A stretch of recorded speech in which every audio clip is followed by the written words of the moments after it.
We are going live.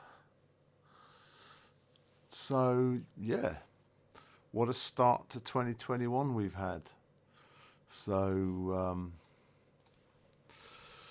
I just thought,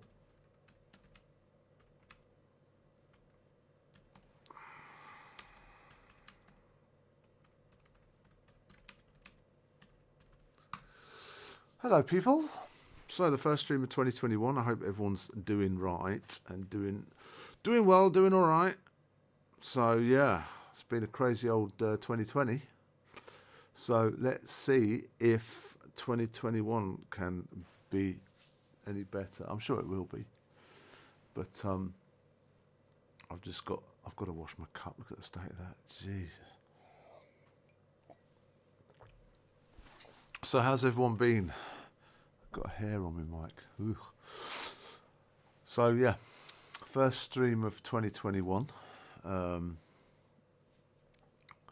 We are not really sure. I guess can you see my golden lighting? I've got a very tungsten vibe today.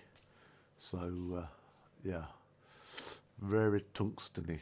So I hope everyone's doing well. I've just been watching some van lifers doing their new builds. Yeah, so that's good. That's all going down, down, down. Right, good-o. Right, so yeah, I've just been watching some van life builds. People are doing some new projects for the forthcoming year. UK are rolling out the old vaccine. A vaccine for Maxine. Maxine. So that's good. Wasn't it Only Fools and Horses? Oh, that was Marlene, wasn't it? Marlene. Vaccine for Marlene. Oh, those were the days. So yeah, we're all hunkered down in our relative bunkers. What time is it? 6 p.m. 6 p.m. London time. Londinian time. 6 p.m. So how's everyone doing? So obviously I don't do much social media promotion for these kind of streams. I just get on and talk nonsense. So yeah, hope everyone's doing well. Hope it's all sounding good, looking crispy. Yeah, tell us if you like the golden look, or if you prefer me crisp and white. I do have another. I look actually on the camera screen. I look awesome, but on the on OBS, I've got to do some tweakage with the old gamma rays and contrastiness and stuff like that. Yeah, so I hope everyone's doing well. Got some plans for the year. I mean, obviously, we just got to get through this corona and hopefully get vaccinated and just get through it and become semi-normal. And I think, yeah, we've definitely got to start taking care of ourselves a little bit better and keeping ourselves a little bit cleaner and being aware of this kind of things because, yeah, and there's a lot of frustrated people in the world at the moment, obviously, so that's not helping. Lots of people are politicising the whole thing, trying to use it as a weapon to gain social notoriety or something along those lines. But like I said, the viruses don't really care about any of that. So I actually was thinking back to the 80s when the AIDS, HIV virus was alive and kicking, and the same similar sort of things were happening over there, saying that it only affected a certain group of people and we're all right, Jack. So yeah, and there was obviously lots of ideas as to the origins of it and where it all started and stuff like that. So it's like history, it goes round in circles, doesn't it? So at the end of the day, we just have to look after ourselves and look after each other, and make sure we are trying to be neighbourly to each other. Wearing a mask is not about protecting yourself, it's about protecting your fellow neighbour, because it keeps your gob and saliva and sputum and nasal fluids inside your head and not out in the world. So yeah, that's why surgeons wear masks in operating theatres, not because the patient's got a disease, it's because they don't want to cough in an open wound. So anyway, I'm not a doctor, obviously, but it's kind of common sense, isn't it? Science, physics, chemistry 101. Learned that in high school, middle school. Anyway, so yeah, how's everything going with the online teaching? That's a bit of a... I've heard some stories about that. Teachers doing online classes, trying to get 30 students to pay attention on a Zoom call. It's like, oh my God. Also, I wanted to talk about, well, not just talk about, quickly mention the Skype. I've had a lot of success recently with Skype, whether it be video calling or calling to landlines. So I've had a lot of success with it, but there seems to be a stigma associated with Skype because it's been around for donkey's years. Now, obviously, Microsoft, well, it might not be obvious to everybody, but Microsoft bought Skype, and it's basically a Microsoft app. They haven't really done much with it since they bought it. But why we used to use Skype back in the day, because obviously there wasn't Zoom and there wasn't, I think there was MSN Messenger. That was a Microsoft owned one, MSN Messenger, but that was hopeless. Then obviously, I mean, there wasn't any WhatsApp or anything else because that didn't come along until 2008, 2009, when the mobile smartphone was getting more and more widely adopted. So most of these kind of old school video calling apps or voice over IP were computer based. So we had MSN, we had ICQ, which Tencent kindly reverse engineered and has now called it QQ. So then that was the Chinese messaging app, was QQ, which was basically engineered from ICQ back in the day. Then there was MSN Messenger. I mean, then Skype came along, which was quite good because then people were trying to connect to landlines, and you could actually call a landline via Skype, which was quite, back in the day, this was about 15, 20 years ago. Back in the day, it was quite difficult to call a landline over the internet. But and of course you had to have a computer, because tablets and smartphones and Android before 2007, iOS and Android didn't exist. So yeah, it was all Motorola, Palm OS. I think there was a Palm OS was really good actually. Symbian, I think, was the Nokia operating system, but that lasted about 10 minutes.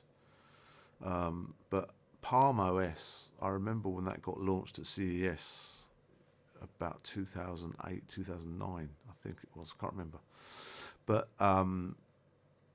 there was a lot of things that the iPhone didn't do that operating system did do, so it was actually quite good as far as an operating system went. It was a very good one. It was actually designed from the ground up, but of course it didn't take on because what happened is all the business guys started to use iOS devices. So that was the end of that. Because back in 2007, iOS was kind of laughed at in the business community because everyone was doing Palm.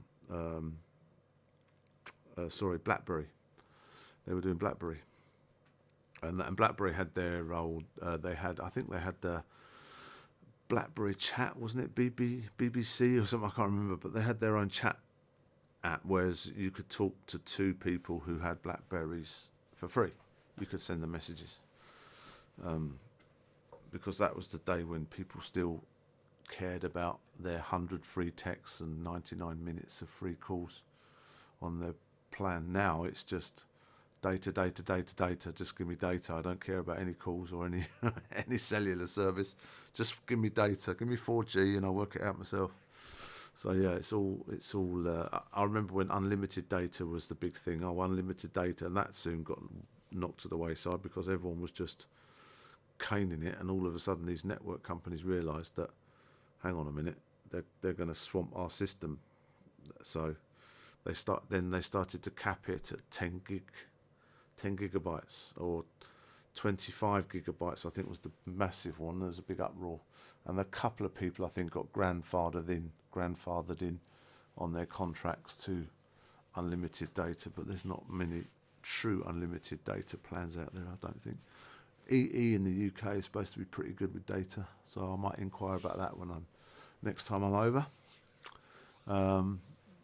But yeah, it's tis an interesting thing, definitely. What were we talking about? Operating systems. Yeah, so of course then the App Store took off and people started making apps. And so anyway, I went back to Skype about a year ago after not using it for about 5 years, like everyone else, because everyone stopped using it, kind of thing. And I went back to it, and I found it really good, and it's been really good for me, calling directly to landlines, calling directly to cell phones, things like that, from my online, and it works well. And of course, I often talk to my computer guys that sit in front of computers all day, like me, and yeah, we can just leave it on and chat to each other, send files to each other, share screens. It's quite good, and it works, and that's the point. I've been ridiculed a couple of times where people have said, "Oh, you're not still using Skype? Who uses Skype? Oh my god!" But it works, so I use it. To be honest, I haven't used Zoom.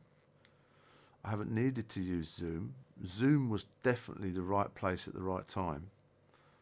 But all the functions that Zoom has, most of these chat apps can do. Like, we can invite multiple people into a Skype conversation. You can share files, you can share screens, you can do multi-camera edits and things like that. So, yeah, it's quite interesting. Anyway, hello to all the people who have just joined, all one of you. So, Happy New Year, 2021. Let's make it as good as we can.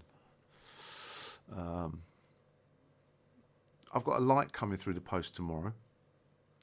It's probably going to arrive on Tuesday, actually, or to be fair. But it's I splashed out. Well, I didn't splash out. I paid a little, about 12 quid on a 6x10 aspect ratio flat LED panel that can sit here on my pole. Okay, it says my stream is going down. Okay, open widget. Let's see what that does. Okay. Stream bitrate is lower than recommended bitrate. Recommended you stream. I'm not streaming at 4,500. I haven't got that. My network's not big enough for that. Anyway, it's moaning because my bitrate is too low, but it seems okay at the moment. So let's just leave it. I can't stream any higher than 2.5 kilobits a second, not with any not without any issues. But I think, if I'm right in saying, I am available in HD now, so that's good. So the my my sound system works, so that's all right. So, anywho, yeah, I'll just ignore that. I don't have any music on in the background, do I? Let me put some tunage on, because it's just me waffling on. You can probably hear the hum of the. You can probably hear the hum of the air conditioning in the background. But yeah, so it's moaning because my stream is not good enough. I think what they've done is they've changed. Let's try and do 2,500. Let's see if that works. Boom. Right, so I've just set that up to 2,500, if that's going to make any difference at all. Actually, let's try. See, that's gone out now. 4,500. Let's try 4,500 for what's it, some giggles. I don't know if it's gonna. I don't know if it's gonna like that at all, because my VPN will crack out. But anyway, this is me streaming at 4.5K. So far so good. So anyway, that shuts YouTube up. I've just changed the upload quality to 4,500 kilobits. So yeah, sorry if it gets choppy, because my VPN might not like it. But anyway, hey ho, hey ho. Oh, we talked about jet washers the other day, didn't we? Is that the Karcher you're borrowing from Old Man singing, like you mentioned before? Anyway, well, you could, yeah. I mean, I just come on to freshen up the old valves and to see what's up and to see how the lighting and everything's looking. I'm now streaming at 4,500 kilobits a second, which I was previously only streaming at 2,000 before. So my picture might be a little bit crispier, but my VPN is not going to like it that much. But so far so good. It hasn't shit the bed yet, so all good. I've only got 3% of drop frames, so that's not bad. And of course I've got a lovely golden candle look glow to my face, because I'm using very basic lighting at the moment. I did mention I've got a light coming tomorrow, but yeah. Anyway, go and do your thing. I won't be here long. I'll probably be around for another 3 hours, and then I'll try and get some. I had a nap this afternoon. That's why. That lamb was just too good. I made roast lamb today. Yeah, it's the audio crisp and clear, you see. It's my dulcet tones. Thank you. Yeah, so that's all good. Audio's good. Picture's crisp and clear. Looks like we're back for 2021. We're going to try and make it a little regular little thing, maybe on a Sunday night or Friday night. See what we can see. So yeah, like I said, I'll probably sign off in about 5 minutes. I don't know if there's going to be anyone else joining the conversation. I doubt it. Like I say, I don't really advertise this stream at all. I actually don't hardly change this title. It's just called Just Chat, wasn't it? But anyway, this one's called First Chat of 2021. So the category is entertainment. Can you believe that? Am I entertaining? Really? Am I entertaining? So, oh, look at that. I could zoom out. I wasn't zoomed out before. That's why, you see. If I zoom out, then you see I'm a bit overexposed. So if If I crisp it in, tighten it up just a little bit like that, then it's crisp, clean, and gorgeousness. But I can't do that. I can't. I'm just seeing my, yeah, but do a,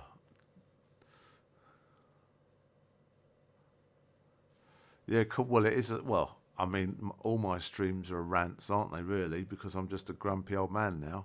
When you get to a certain age, I think it comes as part, I think I get a letter through the post. Like, I'm legally allowed and obliged to comment, complain, and have my say on most of the subjects happening in the world today, regardless of my knowledge, experience, or any involvement in such subjects.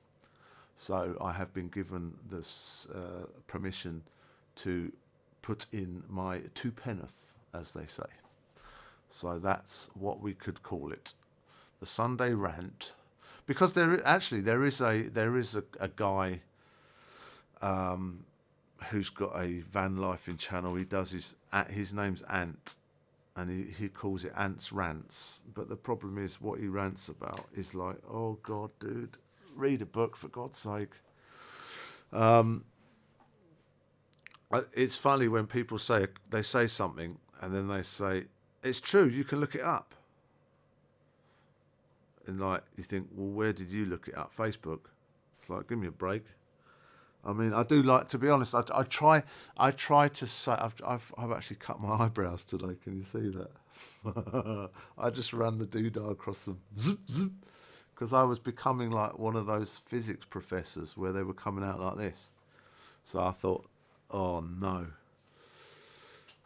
yeah, £2 worth of comments you get from me, free of charge. I'll provide you £2 worth of nonsense, but I'll only charge you £1.50. How about that? So yeah, no, this guy, he does Ant's Rants, and yeah, I mean, fair enough. Whatever, everyone's got a right to do whatever they want, right? But I try to. Tim Timoney in the house. How about that? You see, we were talking about you the other day. Oh, we've got some stuff planned for this year. Obviously, COVID,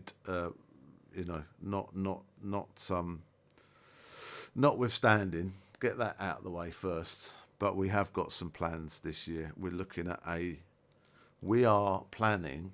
I have to say, I'll what's it the room? What was I going to say? I will let the cat out of the bag a little bit. We were planning a national tour of the UK sometime spring, summer-ish. Again, very much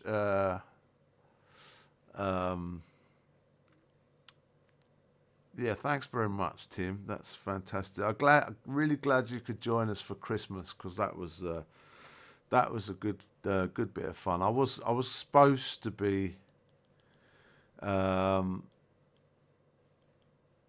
He chucked you off, did he? Oh well. No, as I say, I got nothing against the fella. He's a nice guy. I never met him, but some of the things he comes out with is a little bit far fetched. But anyway, whatever. Everyone's got, like I said, each to their own, right? I mean, Christ, I can hardly talk. Well, I can. That's the point.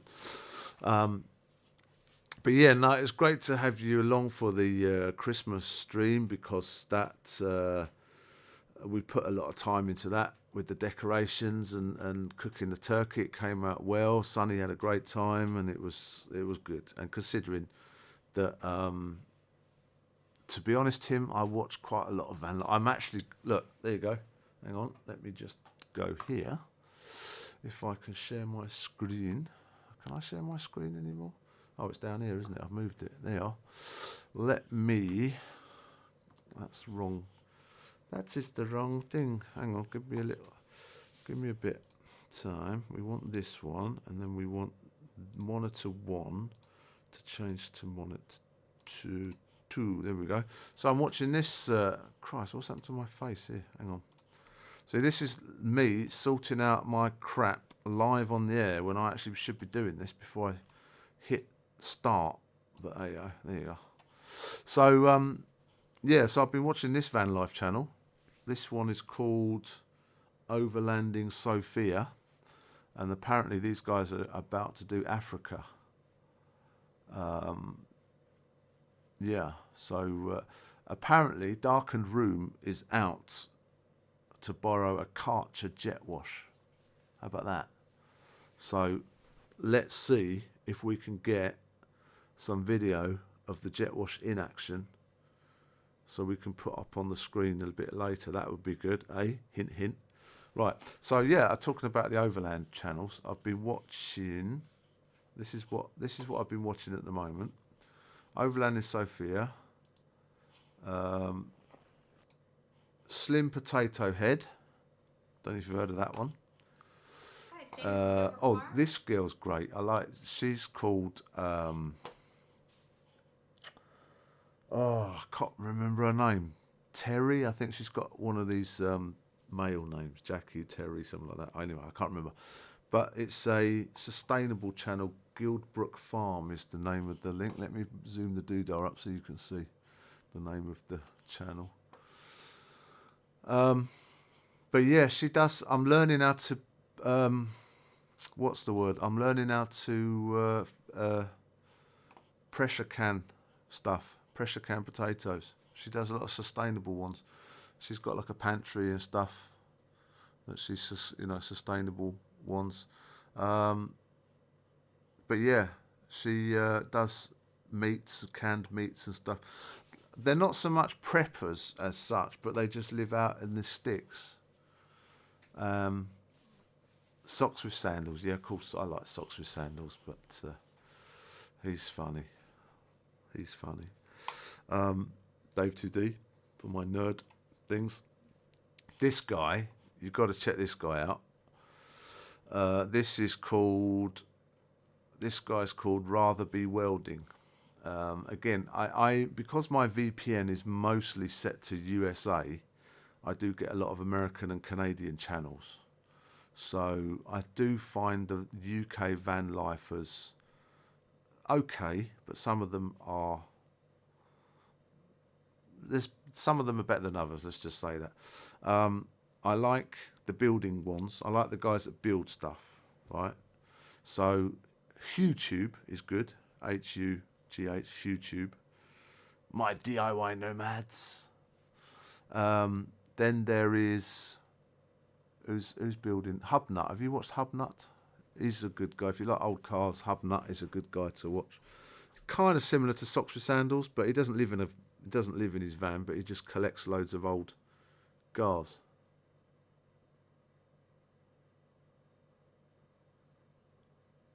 Yeah, Socks with Sandals is good. I don't watch a lot of American van life. As I watch some Canadian ones. Van City Van Life is good because he's an old DJ, so that kind of rings home with me. His channel is Van City Van Life. He's obviously from Vancouver, right, Canada. He's got one of those Ford Econoline vans. Can't stand up in it, but it's very, very nicely made. And then who else do I watch? I had him on the tip of my tongue. Oh, of course, Liam the Terrible. He's just had his new van. Me and Darkened Room both watched Project Amber, CJ, with his ambulance. Hubnut, yeah. Just do a search for Hubnut. No S, just Hubnut. I think it's double T. I think. NU double T. Anyway. Yeah, Liam the Terrible's just done his new van, which I think he's done a great job considering how long it took him. And then CJ with his ambulance, he's just bought some land in Portugal, which is great. This was last month. And then obviously Lost in Europe, Ash, who's also moved to Sweden. Foresty Forest, yeah, I've just been watching him. Foresty Forest, he's doing his... He's got himself a little kind of multi 7-seater vehicle thing, and he's one of these vans with all windows in it. He's putting in a what's he doing? putting in a electrical system at the moment. That's what I'm saying. Everyone seems to be doing van builds at the moment. I watched the Foresty Forest one the other day. I like Car Throttle as well, the car channels. Memphis, I tell you who is cool. That I'm really getting into Memphis. This guy Memphis. Now he's a young kid from Holland, I think, and basically he's into cars. Him and his mate, which kind of remind me of me back when I was his age. He's bought this Audi high mileage Hero, 400,000 kilometres on it, and he's does it all up. And him and his dad are building a garage there. You can see there with the there's the lift they've put in, and they put the lift in first. Amberleast, yeah, Amberleast was good. I loved Amberleast. But again, typical UK attitude towards things that not many people understand is they just get afraid of it, and they just basically think that anyone that lives in a van is a pikey or a gypsy, and they're going to nick your wife, you're my wife now. Going to be nicking your stuff. But yeah, anyway, it is what it is. Old Ash's mate, where they stayed, he's got a fair few bob, hasn't he, eh? Some of those cars he's got in the garage. Oof, hello. Nice little Defender as well. And an Audi. What was the Audi he had? It wasn't the V10, was it? Was it the V10? Anyway, yeah. I haven't met a poor farmer yet. Yeah, you go and sort yourself out, mate. I'll be here rattling along with my brand of nonsense. So yeah, pop in and out as you wish, mate. All good to see you on the airwaves, as it were. Oh, what a week it's been. What a week it's been. I have some shoes arriving tomorrow, and they're gonna keep my feet warm. I'll try and queue up some.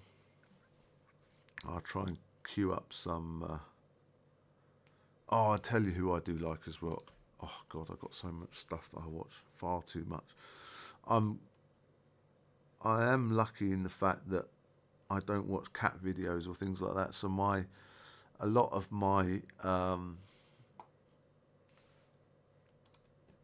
timeline, if you like, doesn't get cluttered up with crap that I'm not interested in. Apart from when somebody sends me a link.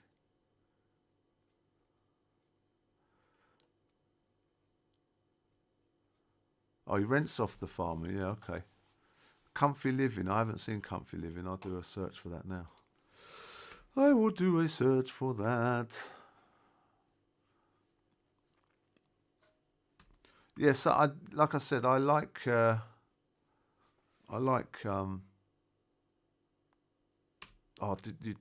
did you watch the blimmin' Jock in a Box debacle when all that drama was playing out? Wow! Felt like I was on Brookside. Jeez Louise. Anyway, if you're interested, I'll tell you the story about that. Or from my perspective as somebody from watching from the outside, literally from the outside. That was quite bizarre how that all went. Let me check. Living. Comfy Living. Right.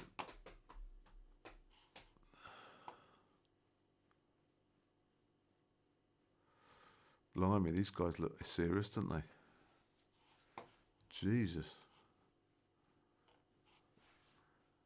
Stalker prank.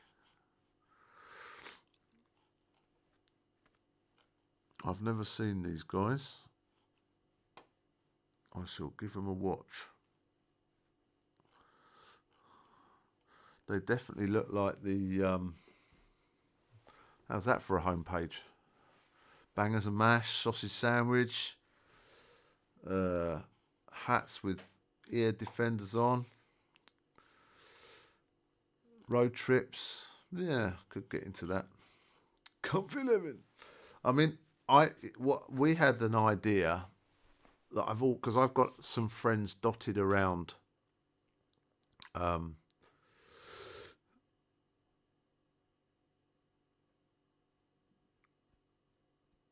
Comfy Living did a little video of me when I turned up at the house. I hope you invited, not just turned up. But all his vids were deleted pretty much. Well, yeah, it gets like that, doesn't it? You've got to be careful with YouTube because you've got to kind of... It's quite easy to just hit record on your phone and just publish it up. But I think... oh, he's a nutter, is he? Well, his videos look, let's say, look colourful. Let's say that. But, I mean, he does a good fry up by the looks of it. So, kudos there. Yeah, well, there's a few of them. I'll tell you who I do watch as well. Project Camper, not Project Amber, but Project Camper. He goes. I mean, I've got my thoughts on old Jockey Boy because I watched him from the start, and he made a couple of crucial mistakes that everyone kind of jumped on him for, and I think that his naivety of the internet possibly didn't help him that much, because I think the social media aspect of it kind of shot him in the foot, kind of thing, came back and bit him. But I think that his inexperience and his thoughts of what he would become by getting that much, because it started off as a kind of classic story, a bloke down on his luck, works hard, gets some stuff off people, as old stuff from the shed. I'm not using this, feel free to pick it up, and so there's lots of people that are coming out to help. But yeah, he deleted it all, which I thought was a huge mistake, because he basically, the whole thing blew up, and then he deleted his channel, and then people thought that he was running away, and of course he didn't have a voice because his channel's been deleted. And I'm not sure whether he deleted the channel himself or there was an issue with YouTube, so the channel was suspended. I'm not sure, but I think he unpublished all his videos, but he still had them, but they didn't. His channel had gone, and what that meant was somebody else could start up another channel with a similar name, and was basically just using it to troll him, basically, which is classic internet behaviour. But I mean, yeah, he wasn't very handy with a screwdriver. He had some health issues as well, so that wasn't in his favour. And of course, the internet thing, he kind of played with fire a little bit, so it kind of bit him in the arse, because he was pretending he was going to be like Trenton Alley or bloody, or indie projects or somebody like that with like 500,000 subscribers. It's like, I'm sorry, mate, it's not going to work. But you get it. I mean, if you've looked at how many subscribers I've got, not even 100. So it's getting to 100 subscribers is pretty easy just with friends and family. Getting to 1,000 is like, okay. Then getting to 10,000 subscribers, then all of a sudden, oh shit, we might have something here. And then from 10,000 to 100,000 could take you 12 months. And then once you pass 100,000, getting from 100,000 to 120,000 is not that difficult, because YouTube starts to push your channel and starts to, you get all the analytics then, and it's quite interesting. But yeah, getting to 100 subscribers is a major milestone, actually. It's quite difficult. And you have to be constant all the time talking about the same thing. I can't do that because I like to talk about lots of different things. So, if I remember rightly, you found me by some van lifing thing. I think I maybe commented on a van lifing channel. It might even have been Socks with Sandals, or actually, and then obviously, you know, it's presumed that that's all I do, but actually I've never done van life. I found it quite interesting to see the dramas, and I like the building side of things. I like the electrical stuff, the woodworking stuff, the engineering side. I like that. There's a couple of guys that I really would recommend. One is Piston Broke. He does Range Rover engine and Land Rover engine rebuilds, but at the same time, he's also a amateur radio enthusiast that does what do they call them? The magnetic things on the beach, metal detectors. Yeah, he's a detectorist. So he's a detectorist that's into amateur radio as well as being able to rebuild Range Rover engines. I mean, what's not to love? I mean, ticks all the boxes as far as I'm concerned. As I say, the only thing I would wish for is if he went out and bought himself a camera and got himself a microphone. Other than that, his content is awesome, but it's just a little bit hard to watch sometimes because of the he's shooting everything on a phone, which is fair enough, but it is what it is. Yeah, Socks with Sandals. He's got a friend with a tiny house now, hasn't he? And he's been living there. But that tiny house looks amazing. It's just like tiny little house in the middle of nowhere. So yeah, he's another guy that I like. But yeah, that CJ with Amber Least, they've all come well good, haven't they? One guy's in Sweden. He's bought some land out there. Him and his girlfriend and the dog. And then you've got CJ, who's bought the land in Portugal that he's well chuffed about. I like CJ. He's a good old good lad. He's never met him, but he seems to be quite fragile. But he's nice.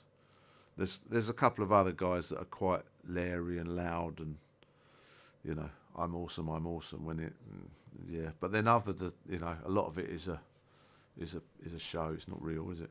But anyway, what I've said to myself, and I try to. Yeah, that house is good because you're in Lincolnshire, right? Because my sister lives there. I used to go to a place called Colton de Moorland. Have you heard of that place? And there's also another place there in the area called Walton Disney, which I thought is they got some great names out in that area. It's about 10 miles away from Lincoln.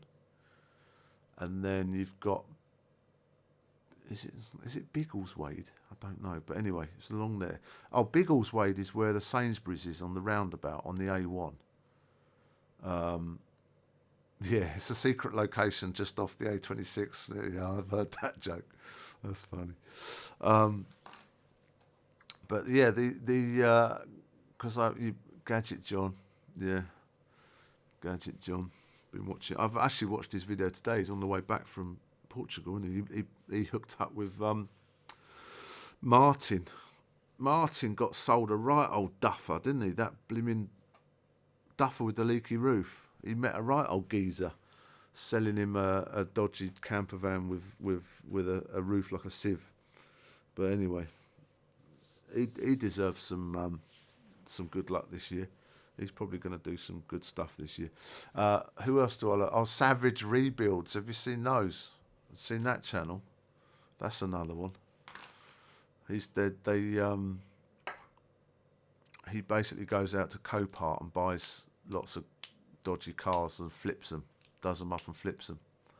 Like, it could be a van, could be a caravan, could be a motorhome, could be a Fiat 500, could be a Ford Focus. But he's funny because he shoots everything on a mobile phone. He's got like 200,000 subscribers. Jesus.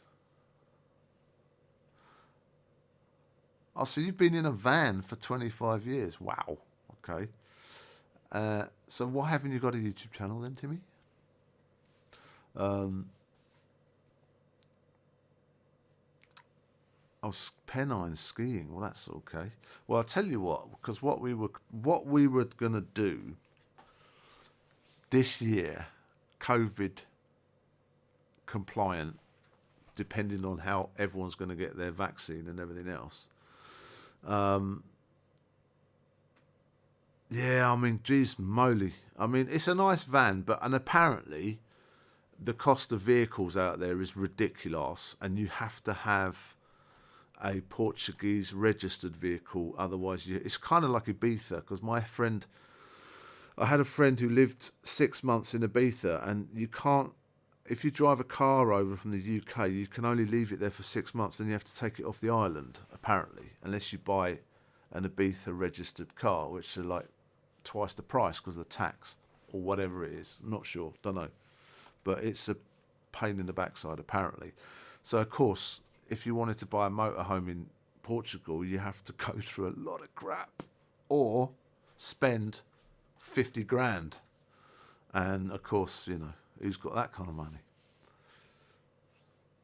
Your channel would be pulled immediately. Well, do it with clothes on. That'll be a start, won't it? Put some pants on, you'll be all right. Yeah, I don't know. But yeah, I did. So what we had planned is because I've got because of the Shanghai connection. You see, a lot of people that I know, I met by them coming over here. So I've met people from all over the country that I've worked with over here, and and they're cool people, right? As most people are, right? Cool people attract cool people. Present company accepted.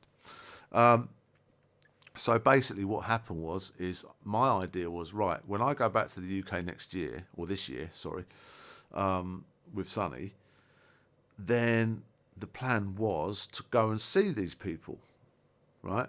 Because it's always good to catch up, and I did it last year. Or no, I did it the year before when I was back. Just before last November, I was the last time I was back.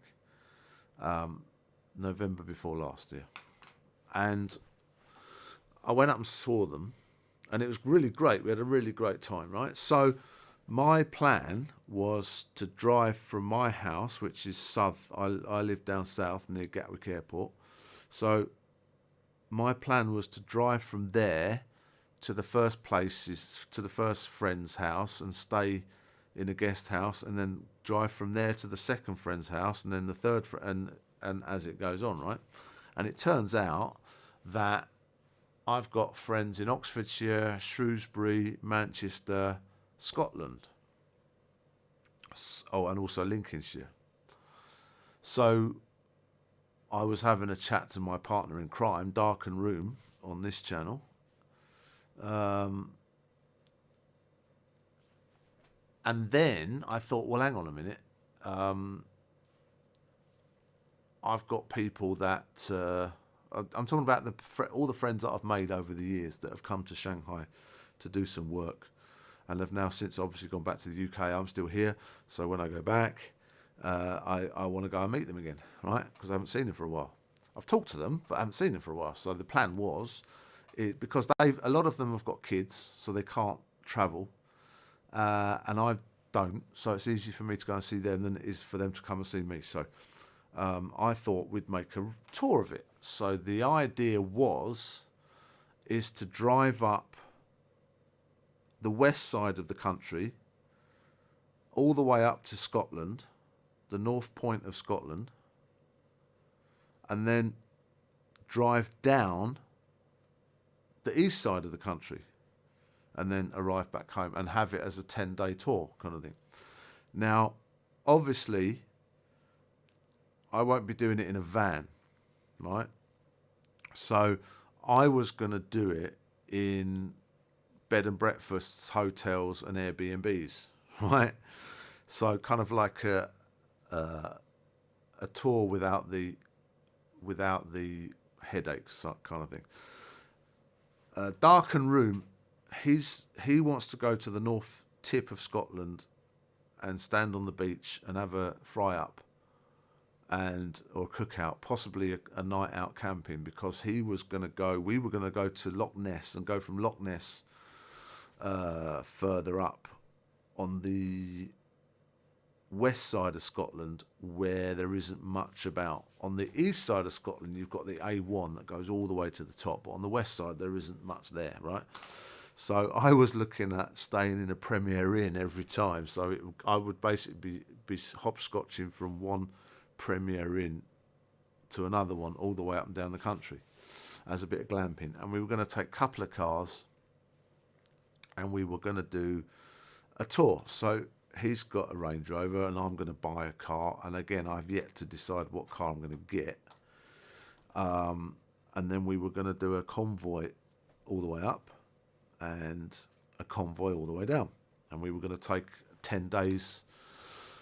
We were thinking of doing it mid-April or late April as the weather starts to warm up a bit, but it looks like COVID's not going to be sorted out. It possibly won't be sorted out by then, so we don't know. So at the moment, obviously because of the tier restrictions and everything else, us travelling all up and down the country is not going to be very well received or very well a good idea, and that chances are a lot of these hotels and touristy areas are going to be closed to the public until further notice.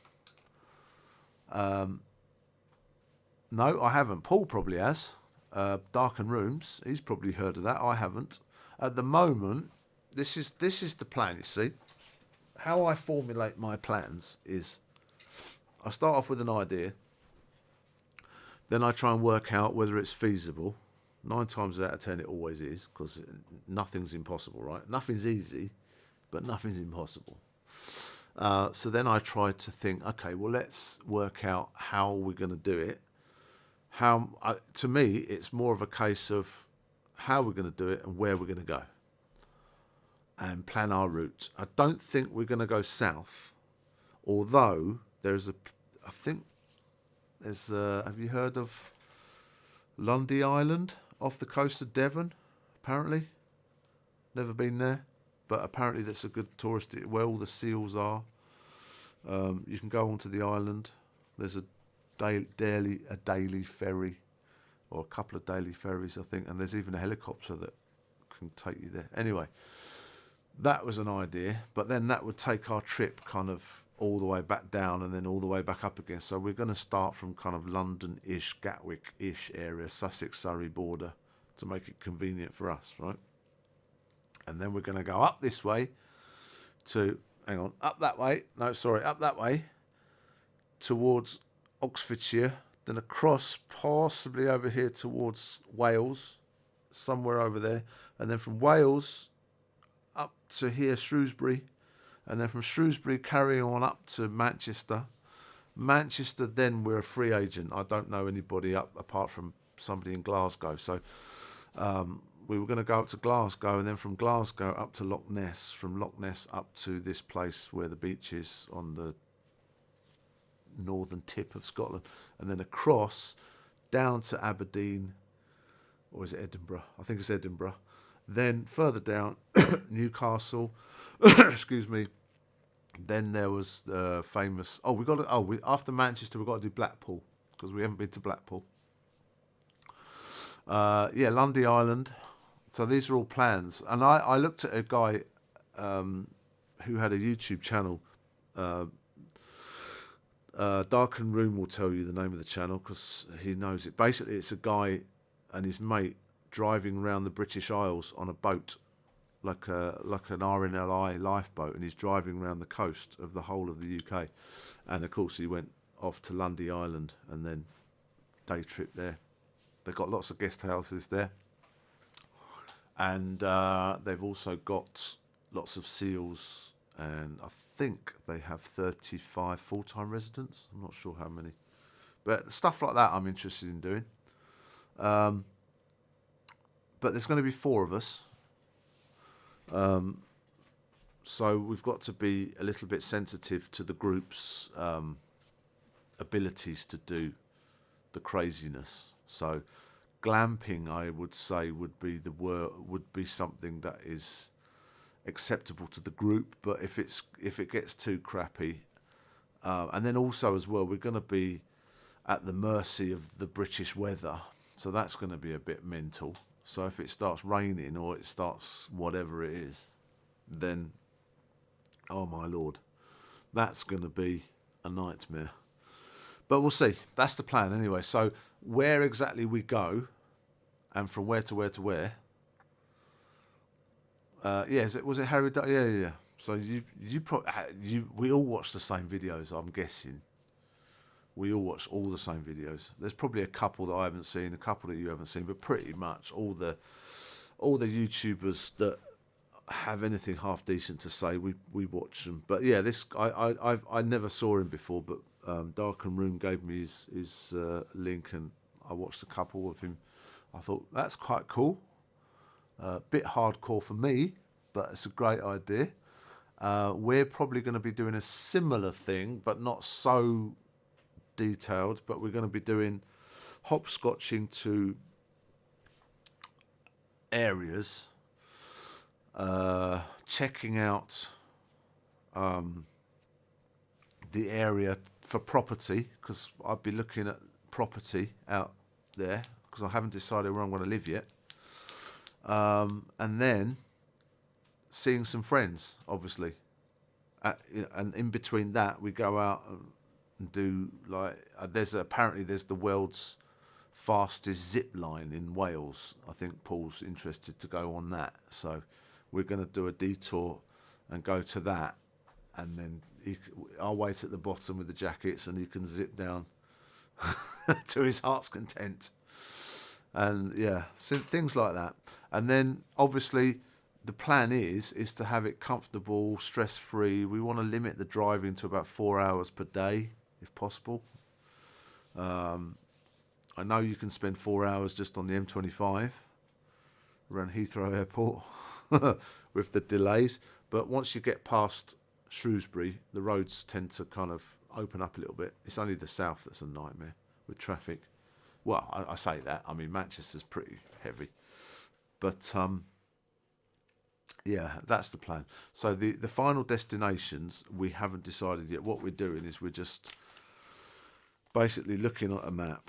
There's those 4 places I've got to hit, really.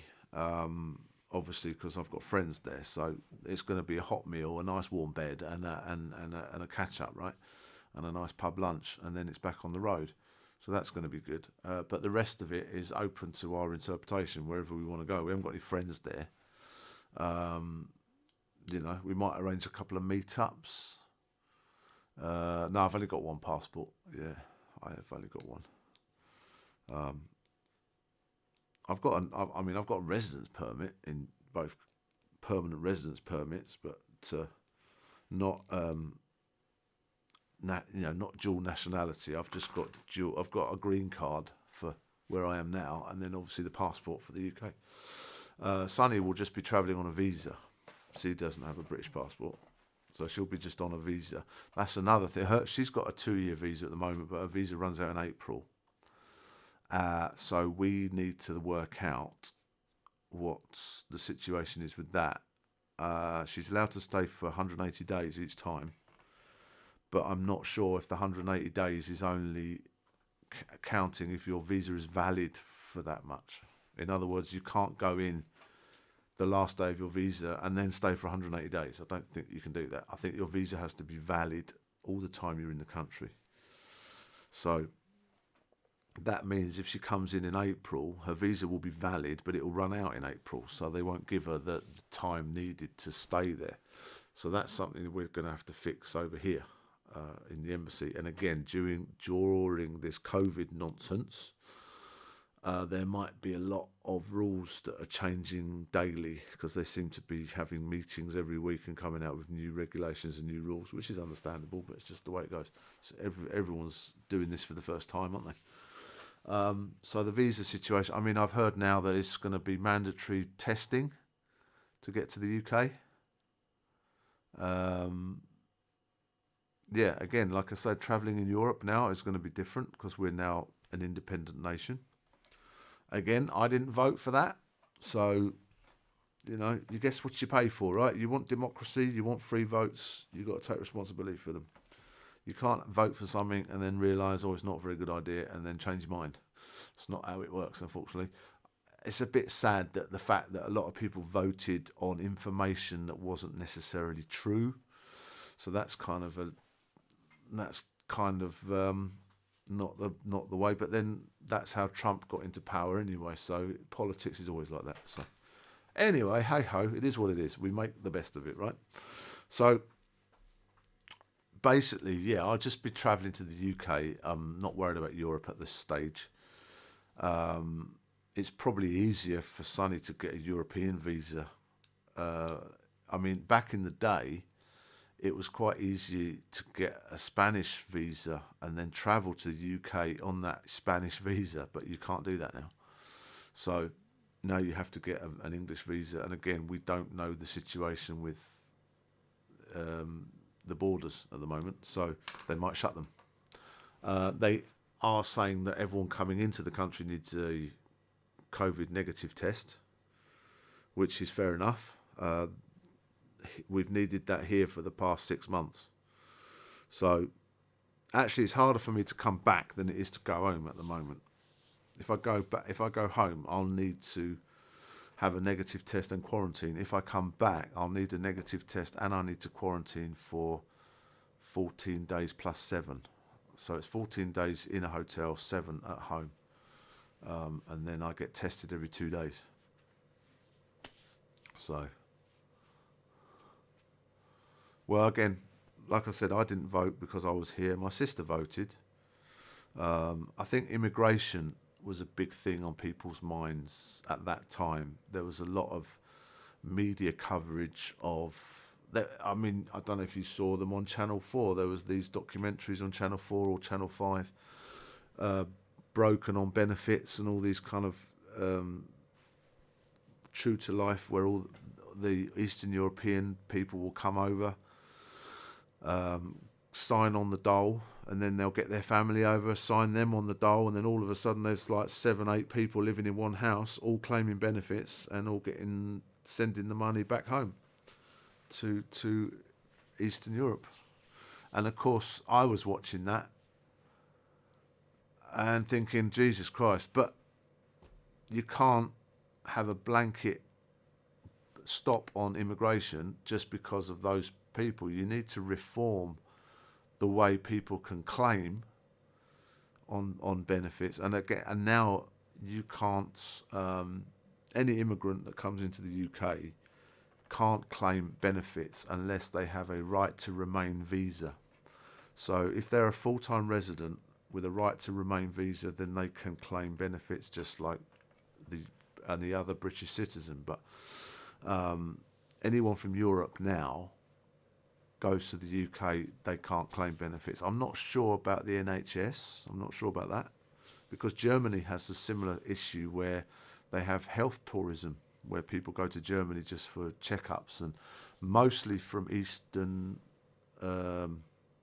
Arabian countries like Saudi Arabia, Dubai, all those kind of areas. They go to Germany for the medical and then go back. So during a certain time of the year, there is a lot of Arabic guys and families in German hotels at certain times. I think it's just before Oktoberfest. But yeah, because I had a friend who lives in Munich, so I did some work in Munich. I went there a couple of times. I would recommend going to Munich if you had a chance. Cologne is also good. Very picturesque, and also you can go to BMW World, see their museums, all the BMWs, all the Rolls Royces, the Queen's old Rolls Royces there. It's quite interesting to see. Anyway, a bit of tourism for you. Yeah, yeah. Well, I don't know about Swedish female immigrants, but I think the main problem was that people claiming benefits and just taking the piss, basically. But there is a argument to that they're not breaking the law, or they weren't at the time. So what do? Yes, there's an uproar, but that's the legal laws. And I think that's the issue with the governments, is you need to look at things on a case-by-case basis, not a blanket ban from Europe just because of a few people taking the piss. So, but again, I wouldn't like to run a country, to be honest with you.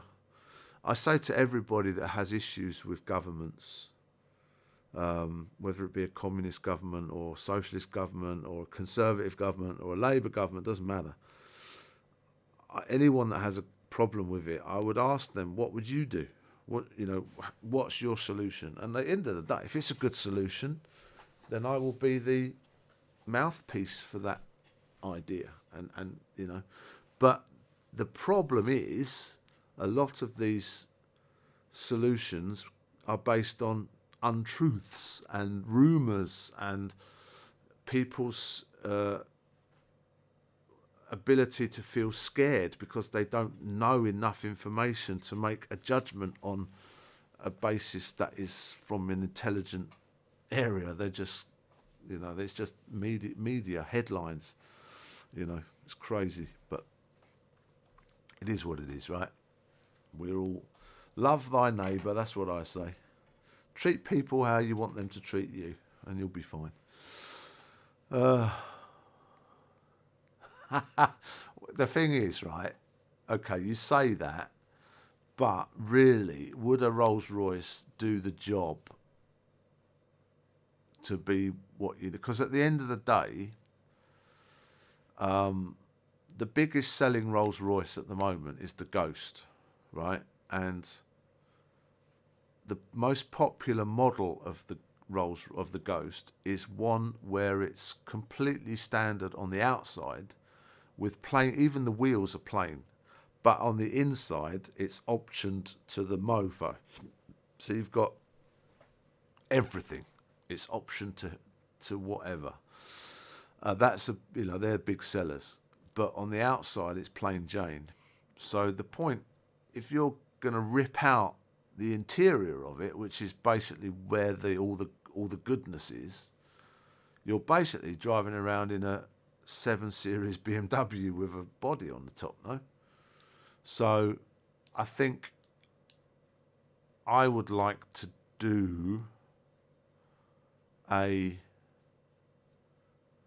F-150 with a camper on the back. I think that would be my perfect one. A channel that I've just started watching is... oh, moly schmoly. History. Let me go back. Have you seen Laddie and Margaret? Check out their channel. They've got some really cool stuff. The guy's Eastern European and she's from America. He's a genius tinkerer, young guy, and he's into e-bikes, battery-powered bikes. That's his business. That's how I first saw his channel. Yeah, of course, the Phantom. The Phantom is the big daddy. The Ghost is the cheap one. Basically, they say the Ghost is what people buy when they can't afford a Phantom. Usually, a Phantom you drive yourself, whereas, a Ghost you drive yourself, but the Phantom you get driven in. That's usually how it works. But the Phantoms are around 6 meters, 6.5 meters long. So they're quite impractical. Yes, James May's Ferrari camper. Wasn't it not the Ferrari camper? Wasn't it the Citroen? Wasn't it, what's his name's? With the flat on the top. He had a multi-level thing because it was. I think James May had the boat, didn't he? He had the yacht camper. It was a Triumph, unless I'm thinking of another episode. But it was. I think it was.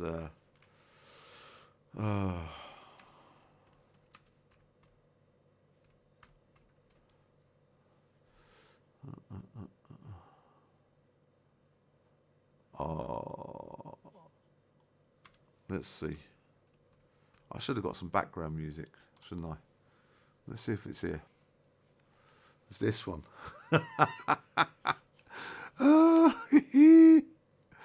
This is the one I remember. It's mental. I love this one. The other one I liked was the the other one I liked was the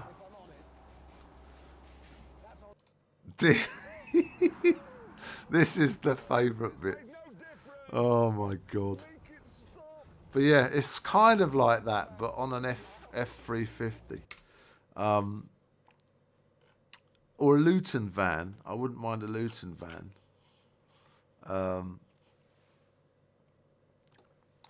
With a box van. Have you heard of Cam Cole? Have you heard of him? Cam Cole. He's a busker, but he lives in a van. But his van is a box van. So this is Cam Cole. This is the inside of his van. He's got one of these Bedford vans, like an old. I think it's an old horse box. Let me try and get one that shows shows the outside of his van. He's a street busker in London, but I do like him because he's got this old. That's an old one. He's got this old stomp box that he does, and it's got no. The F350 is. Check out this guy's sound. He's awesome. This guy. But all those drums on his floor are all linked together with microphones, and he's got like actually this little thing here, that's an RME sound card, because I sent him a message. I said, because I watched this and I said, I see your RME sound card is jamming in the corner. That's about a £1,500 sound card. That's from Germany. And he said, oh yeah, my producer won't let me use anything else. He's got a German producer apparently, but he lives in a van. And yeah, he just, his sound is good. But his name's Cam Cole, so look it up. Yeah, no, the F350 is a truck.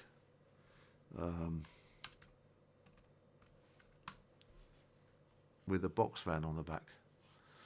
So it's like that. So you get the off-road capabilities of an F350. There, that's a nice one. So yeah, looks like that. But they're kind of a bit more overlandy. But they're very American styly. But there's a lot of people doing self-builds of F350. Look at this guy's got a shed on the back of his. Oh God. But yeah, some of these channels I watch. And then you've got like jacked up Ford camper vans, the Ford ones. Those are kind of cool as well. But yeah, again, they're not suitable for the UK roads. I mean, one of them's got a 7.5 litre engine in it. They do about 6 miles to the gallon. It's ridiculous. So, but I do like. I mean, this guy's got a slider. For God's sake. But yeah, I do like the ability to stand up. And then, of course, you've got all the Aussie guys. I don't know where he parks. Yeah, Cam Cole with a C. C-A-M. And it's C-O-L-E, not coal as in the black stuff. Cam Cole. But he's got a good... But he actually, if you watch Ted Lasso, if you've heard of Ted Lasso on Apple TV, the show Ted Lasso, right? He did a live appearance on there. He was on the show as a busker. And that's how I found him. So this is his appearance on Ted Lasso. So that's actually Cam Cole there. It's a TV show. But this is the official video of Mama. And this is him performing it live in whatever park or whatever place it is in London. But he lives in his van. he plays around. I can't remember, you know, the but he's got a funky old image, I tell you. But yeah, so he lives in a van. Check him out. Yeah, well, look, I mean, the 4x4s. Obviously, you got old matey in Oz with the old. I'll tell you who I did see the other day. Dream Tourers, Dream Campers. What are they called? DMC trucks. I can't remember. One guy's got a 6-wheel Toyota pickup. They've done a chassis extension. It's got a dual rear axle on his Toyota. It's 7-ton carry weight, 7.2 ton carry weight off road. Unbelievable. Yeah, actually he has his Camco stuff all goes in a little bike, and basically, let's watch this one. You can see the beginning of his video, where he gets on a bike and just rides it into town. But it's all runs off a 12-hour battery, so you can kind of get the vibe of what he does. But he's built that little stomp box with all the hi-hats and thing, and he's got a distortion pedal on his guitar.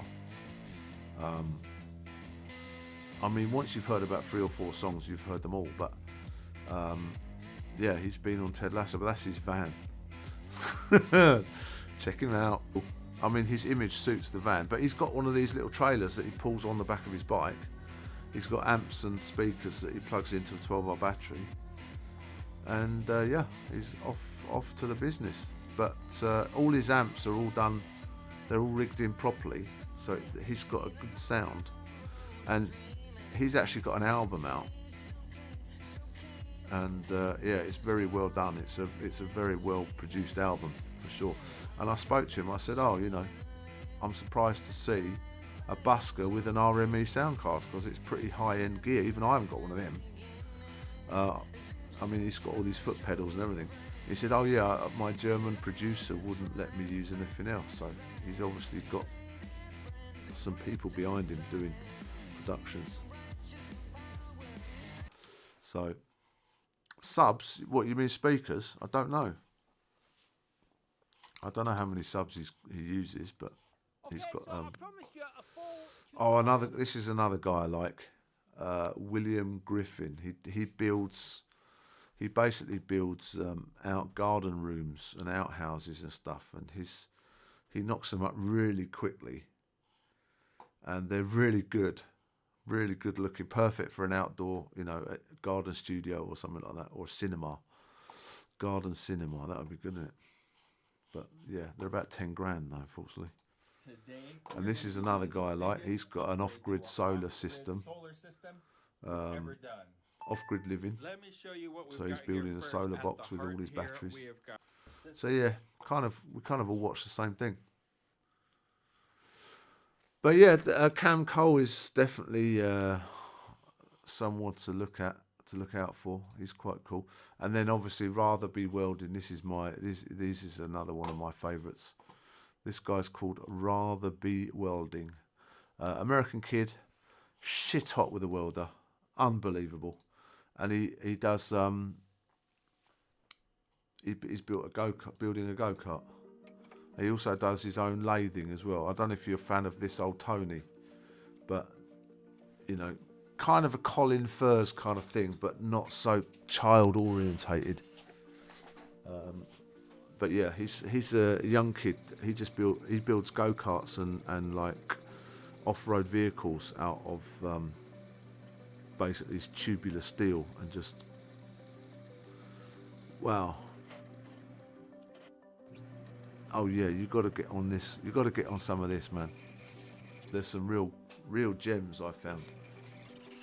Honestly, if you're into this kind of making stuff, and you get some ideas of building stuff, and like you might also some products you find other people using, and they give you a link to them in their description, and you can find some really good stuff online on Amazon if it's a shelf or some other gadget or something like that.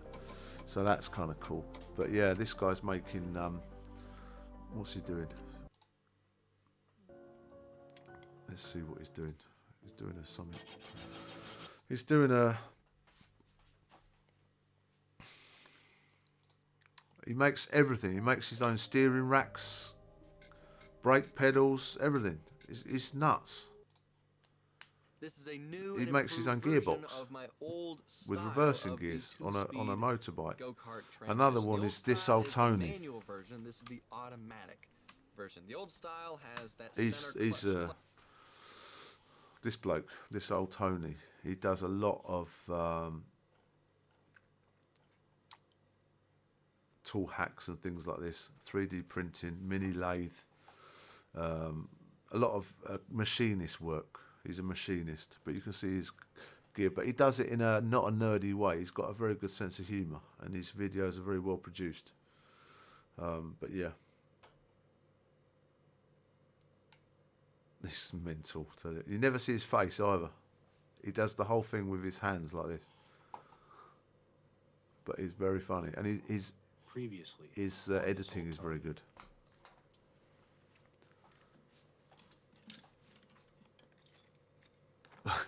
It's just nuts, I tell you. Oh god. And now, the dramatic conclusion. Yeah, I tell you what, right? Simon makes me laugh, right? I watch Simon quite a lot. Paul likes Simon, and I think Paul is a very good fan of Kent Survival. I've never watched his videos, but Paul has. But why I find Simon, a bloke in the woods, funny, because he does his bits to camera like this.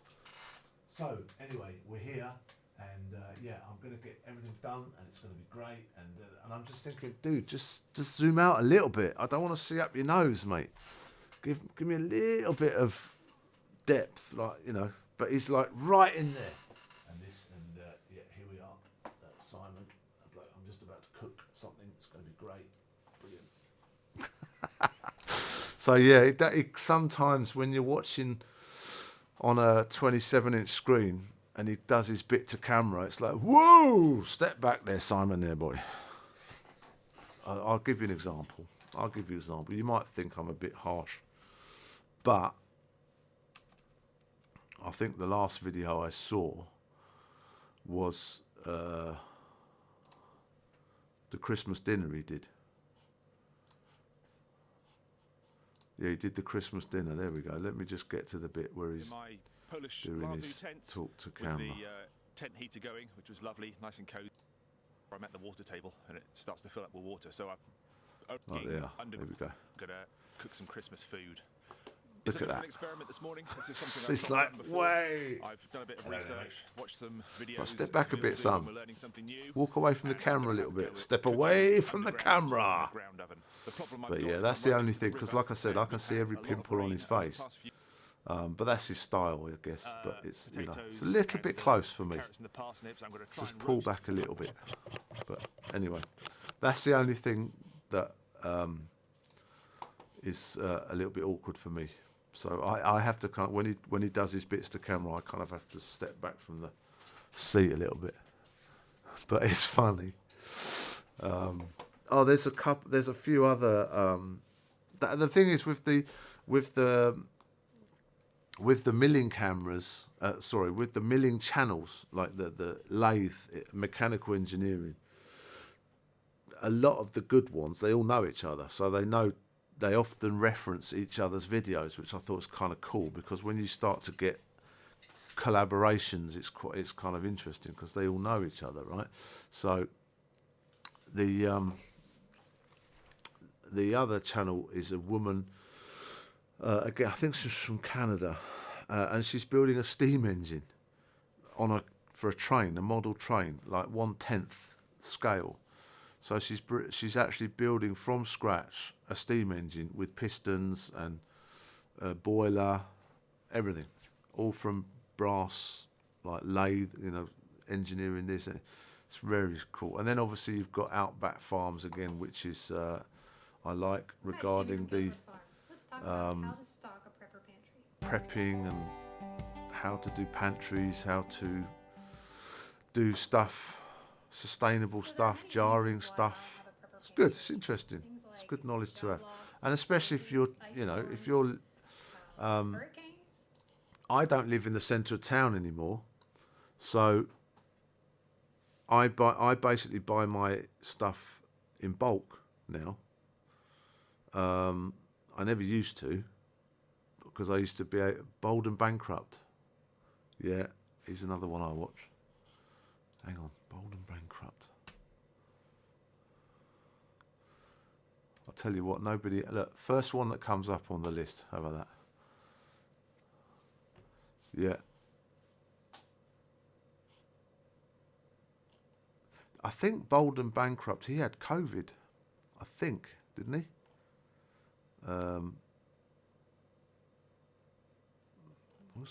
What's Logan doing on there? Logan Paul.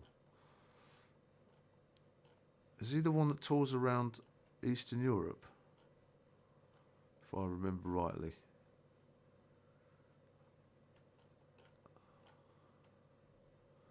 Yeah. Well, this guy's had a smack, hasn't he? I don't watch a lot of Bold and Bankrupt. I've watched about 2 or 3. Yeah, I don't watch a lot of his stuff, but some of his videos I was watching. But yeah, I mean, this Gilbert Farm, they've been going on for a while. This was way back in 2016. But they've got like 80,000 subscribers. But yeah, some of the prepper channels I like for the gear. But the thing is, with prepper channels, you're only one step away from concealed carry and weapons, and yeah. So I don't watch as soon as they start talking about protection, and I'm like, oh God, here we go. But I'm into the bags and the, you know, I'm into bags, things like this, you know, little pouches and bags and organisation thing. I'm a bit of a bag nerd, so I actually bought this bag for my mobile mics, and as you can see, it does a very good job in storing all my wireless microphone gear. So yeah, things like that. Very nerdy about little bags like that. Thing is though, you could spend a fortune on things like that in the UK, but over here they're pretty cheap, so it's all good. So yeah. But we've been on for an hour and a half. Blimey. So yeah, so this national tour, what we're trying to do is we're trying to figure out where we're going to go. Right, that's the main thing. We're going to figure out where we're going to go, and then we're going to make a plan of route, and then from there we're going to work out where we're going to stop, where we're going to camp, where we're going to go in a hotel, because there's going to be a couple of nights we're probably going to camp off the beaten track. I won't be getting a 4x4 vehicle, but I'll probably be fitting some all-terrain tyres or decent tyres to any vehicle that I do get. I am a fan of a bargey type car, a saloon barge, like a Lexus, big boaty type, Cadillac-y type thing. I'm a fan of those type of motors, not hot hatches. I'm not a hot hatch guy. I may sit on the sofa and have a nap kind of guy, and let the car drive you home. So I'm that. So yeah. So basically, we're going to plan the routes. We're going to work out where we're going to go, where we're going to stop, who we're going to meet along the way, and hopefully try and involve some local knowledge so we can go and find some cool places that we've maybe slightly off the beaten track, maybe, but still accessible. And then we're going to document the whole journey. So between us, we've got enough gear to probably open a PC World or a Curry's somewhere. So we're gonna basically wire up the whole vehicle with multi-cameras on each one. We're going to have mics. We're going to be in contact with each other with walkie-talkie. It's going to be like a mini Top Gear, I guess, but without the budget. Ha! So, yeah, so that's the plan. But until we get some news about the COVID, and how that's going, then we can't really we can't really pull the trigger on anything. In the meantime, we're just going to do some planning, and then see where we go from there. So yeah.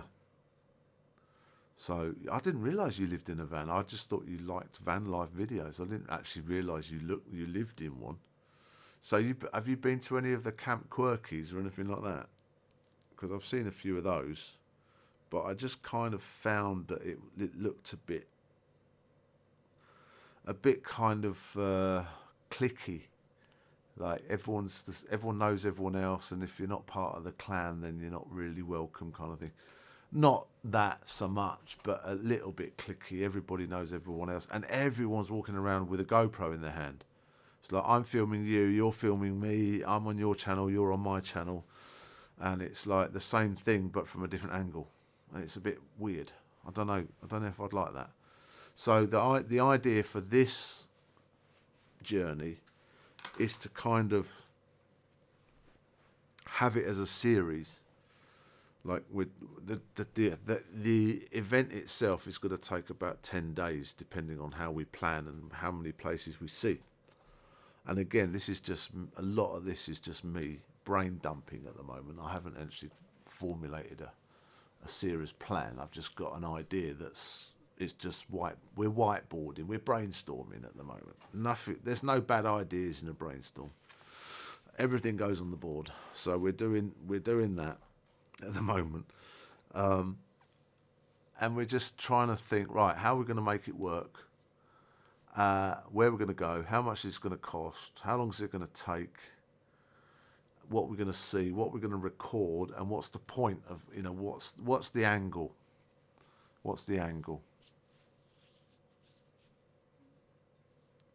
Nope, Jonah 365 outdoors. You avoid people. That's not healthy. You don't avoid us. You're always here. You're one of my best supporters, mate. Flying the flag for Dawn Stage Live. So, anyway. Well, you never know. We might swing past your van on our tour this summer, and you can put the kettle on. How about that? So, let me have a look at Jonah.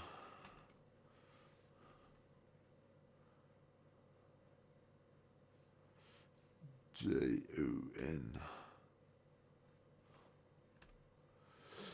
Jonah 365. Is that because he's doing it all year? Jonah 365 outdoors. Let's go. Okay. He's got a fair few videos on his channel. 500 and something videos. Talking shite. My kind of fella. Yeah, I mean, is he ex-military? He looks like it. Oh, I like his little mini camera thing. Mini. Oh, yeah, okay, I get what you mean. Yeah, like I said, I didn't think it was a meet-up as such. I thought it was. Here he is. Here he is. There's the fella. Waiting. Was that you? I'll have to watch him. I can't. This is a live stream. All right, fair enough. Yeah, radio check over. Like-minded people. There we go.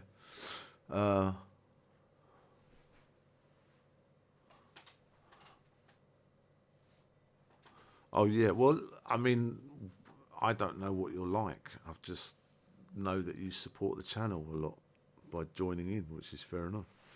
So. As long as you're not a dickhead or an axe murderer, pretty much good as gold, right? So, Anyway, that's the plan. We're travelling up the south, the never east really. I have to, you know how I remember the north, south, east, west is never eat shredded wheat. North, east, south, west, never eat shredded wheat. That's how I remember. Yeah, another nutter. You seem to know a lot of nutters. What are we? Is there a kind of a, what's the word I'm looking for? A theme? X-Force. Yeah, he definitely looks like X-Forces. Yeah, well, I can see his trinkets and badges on the on his channel up here. His trinkets and whatnots. They look very militarial. But yeah, it's each to their own. It's is it cold where you are at the moment? Do you have one of these diesel heaters that everyone's got? The so-called Chinese diesel heater. I'll tell you what I could do. I'll find out where they're made and I'll do a tour on the factory.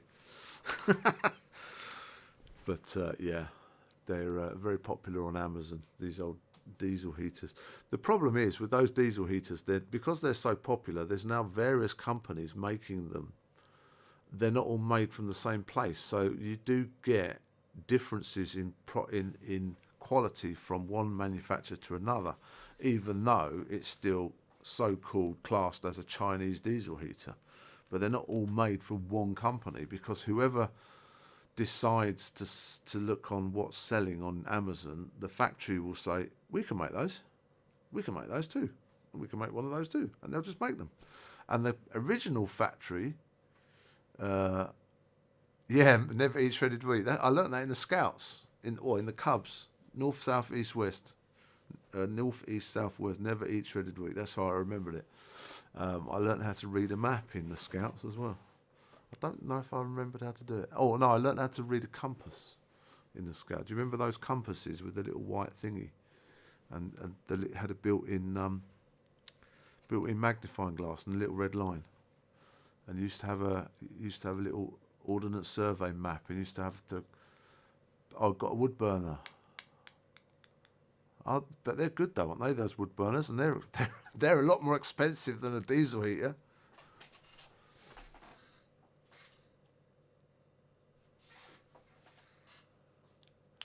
I'm just giving you fair warning. I have to cover my eyes a lot. Okay. The wood burners are good. Apparently, I was watching. Oh, there he is. Wee. I was watching Lost in Europe, Ash, and he was saying that he likes to have a redundancy on everything. So he has 3 forms of heat, 3 forms. Oh, Cubs and ski, yeah. Yeah, I did dob, yeah. Where did we used to go for our Scout outings? We used to do tents in somewhere. Well, I'm trying to think where it was. We went. Oh, that wasn't Cubs. That was with the school. But we did a couple of camping outings with the Cubs. I can't remember where it was. It was in the south somewhere. South Downs. It was either the South Downs or it wasn't that far away. It wasn't I don't think it was the Brecon Beacons, because that's in Wales, isn't it? My geography's terrible. I'm planning a road trip and my geography's. Oh, okay. I have. Well, like I said, he's muted. I haven't heard him talk yet, so I'll watch him when you've gone. I'll give him a little tinkle. But a lot of these channels have about 1,600, 1,700 subs. You know, getting to 2,000 is quite a challenge. But to be honest, probably what I'm going to do for this tour is we're going to probably start a new channel, because this for me, this channel, I've had this channel for like 10, 12 years since YouTube started. There's some really old videos on this channel, of me DJing back in the day. At least 2000 and at least 12 years ago. There's videos on here on this channel. So I think that the channel itself is a little bit kind of tainted with YouTube. So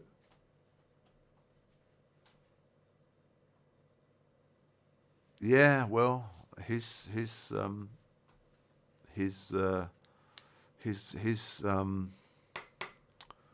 what the word is, his prerogative, man. He decided that he wasn't going to post on YouTube anymore. And I can understand it, because there is a lot of people that are really jealous of what he was doing, and he's such a mellow guy that he attracts a lot of other people that help him out a lot, you know, and it can be misconstrued as, why have you got all that and I haven't, and all that stuff, and you know, and a lot of people kind of got a bit jealous of him, so they were kind of trolling him a lot on the comments. And I thought, I can imagine it, because I mean, got my cheesy chips with. I tell you, that guy eats some stuff, doesn't he? He eats some funky concoctions. Old Socks with Sandals does. But he's a smart guy, apparently. Didn't he used to be an IT engineer or some kind of IT guy? He knows his stuff. He's not stupid. He's watched a couple of my videos, I know, because he's commented on them. Old Socksy boy. I couldn't live in his Fiat Ducato. Well, no, it's not a Ducato, isn't it?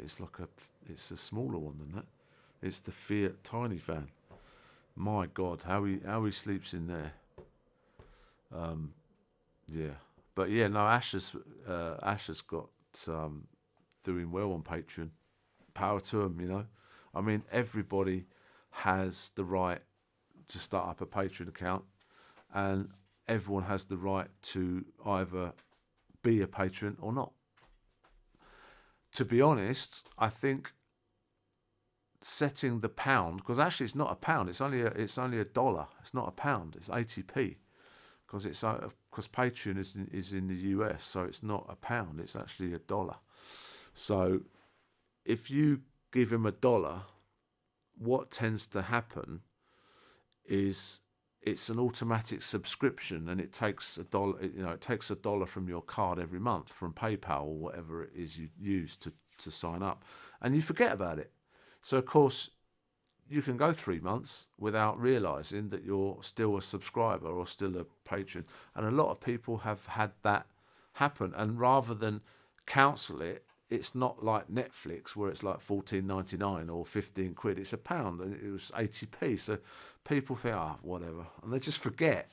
And of course, every month the bank still takes the money, and that's kind of what happens. And I think having a low tier like he's done was a real smart idea, because when people tend to kind of say, "Oh, I'm starting up a Patreon account and it's £9.99, and you get to see my videos early, and you get a special thank you from me," and I'm thinking, well, for 9 quid, I'll just wait. If I'm honest, I just wait for the videos. But the thing is he said, I'm not posting on YouTube anymore. If you want to see me post, if you want to see what I'm doing, I'm only going to do it via membership. So a lot of people fucked off, and a lot of people called him out on it. But a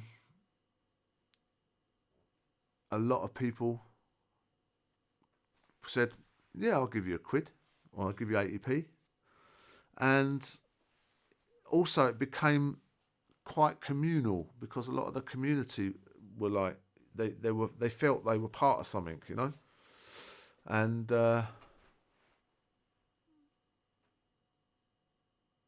yeah, I mean, it's your choice, right? Do you do YouTube to get viewers and to start something, or do you just do YouTube because you want to have a voice and you want people to know who you are? I mean, I think you should never start YouTube with the mind of making money, because it's difficult. I would actually be, if I was recommending somebody to start a new channel, I would basically say, sort out your visual identity, sort out what your subjects are, what you are about, what your channel is about, and just keep doing that all the time and don't do anything else, because the people that like that sort of stuff will come to you and find you. I mean, look at the amount of channels you've introduced to me and some of the channels I've introduced to you. I guarantee that you're going to like some of the ones from me, and I guarantee I'm going to like some of the ones from you. So that's how people grow a subscriber count.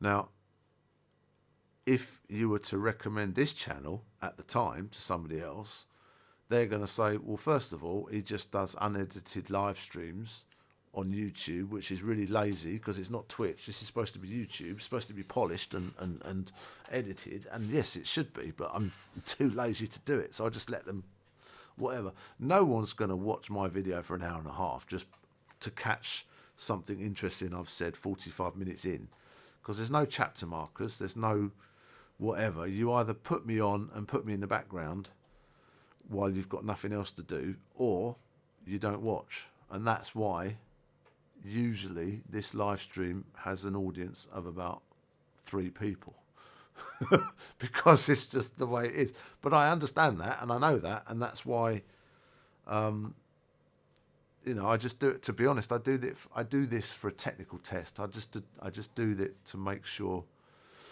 it could be done, and it is something that is comfortable to listen to, comfortable to watch, but there's no background in the way, there's no script, there's no subjects that I talk about, there's nothing, there's just me waffling on. Obviously somebody might do a comment. I've had a couple of guys from Japan in the other day, when I think you weren't here on that stream, or you left early, I can't remember, but they popped in asking for me to play anime songs because they thought because I was playing music, they thought it was a request show. And I thought, hang on a minute. But that's the point, because my subject is just chat, so it's like, you know. So this is if we were going to do the tour, I'd probably start a new channel with Darken Room and have it as a collab channel. And it would just be us on the tour, and it would be footage from the tour, edited footage from the tour, and then possibly a daily live stream from the road, talking about the tour. Well, that's what I thought. I thought that I've got the ability to do a live stream of my Christmas dinner, which was a bit bizarre. And I've got some friends that obviously, and some family that I'd like them to see. Yeah, as far as that's concerned, it was successful. Everyone that watched it liked it, and people enjoyed the music, and people enjoyed to see me. It wasn't planned very well because it wasn't entertaining, really, because to be honest, once that turkey came out, I was getting a bit hungry, and I thought, I want to have some dinner. So it all went a bit pear-shaped after the turkey got cut, because it was like everyone sat down to eat. And of course, then I remembered I'm wearing a microphone. So the last thing I want to put people through is to listen to my digestive system as I'm eating a roast dinner, no matter how quirky that might come across. So I was like, well, how am I going to do this? So yeah, there was a bits I would have done again differently, but all in all, we enjoyed it. It was good, something different. But yeah, again, you know, nobody watched it apart from you and a couple of other friends. Nobody, you know, I didn't do it to become famous. It's just did it because I can. Excuse me. But what I'm going to do, now I know technically how it all's supposed to work and how it's done, you know, how I can do things like that and then go back to things like that and then, you know, do things like that, Skype, and then put a hat on the guy. I think, well, the Christmas hat I don't think is there anymore. But yeah, this is old. These are old Christmas backgrounds. I haven't changed them yet. There you are, Kenny. Cool man glasses. So because I, you know, worked out how to do all that, then now we need to work on the content. So, and the proof with any show is content is king. So that's why a lot of these shows are recorded with telephones and recorded with nothing else. But the guy's got a background or they've got something interesting to say, and it's just fascinating. You're just glued to it. I mean, that Jock in the Box story, wow. I was glued to that. Like it was like it was like EastEnders for a week or so, and then it all went a bit, and then it just, there.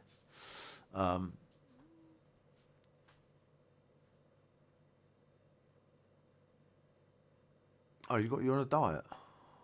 What kind of diet are you on? Is it a special diet or just try and not eat so much diet? I think what the key is for me, because I'm terrible with diets, I need to lose some weight. But the key for me is sugar in my tea. I can't stop that. I've got a sweet tooth. I love sugar. On cereal, on porridge, in my tea, whatever it is, I love sugar. That is a killer. That is just horrible shit stuff. So if you can cut out the sugar and cut out the snacks between meals, the crisps and the chocolates and all that shit, then everything else is, you just balance the portions and balance the time that you eat, and don't eat before bedtime, pretty much. But easier said than done, isn't it? Because everything just tastes so fucking good. It's a nightmare. But yeah, I could easily do a whole roast chicken from a garage, no problem at all. No problem at all. I'm actually picturing one at the moment, which is kind of annoying because it's 4 o'clock in the morning here. So, not any roast chickens to be had. Although, this afternoon we did a roast leg of lamb, which was rather nice. Actually, I'll try, by the powers of my technical ability, I shall try and put it on put it on screen. Look at that. Aren't we amazing? So this, if I just put it there and we go to here, that was my leg of lamb I had this afternoon. So let's see if there's another angle. There you go. Look at that. Oh. So that's my leg of lamb we had that this afternoon with some. We didn't do roast potatoes. We did. I did. I've actually bought some basmati rice because I'm really into basmati rice with curry at the moment. That's the killer, the old beer, isn't it? I never drink beer. I've never been a big beer fan. I don't drink at all now, not even socially. So that's not an issue. But sugar in my tea, that is a big problem because I think that's gonna catch up with me one day. So if I can get rid of that, or at least halve the amount of sugar that I take in my diet, then I'll be fine.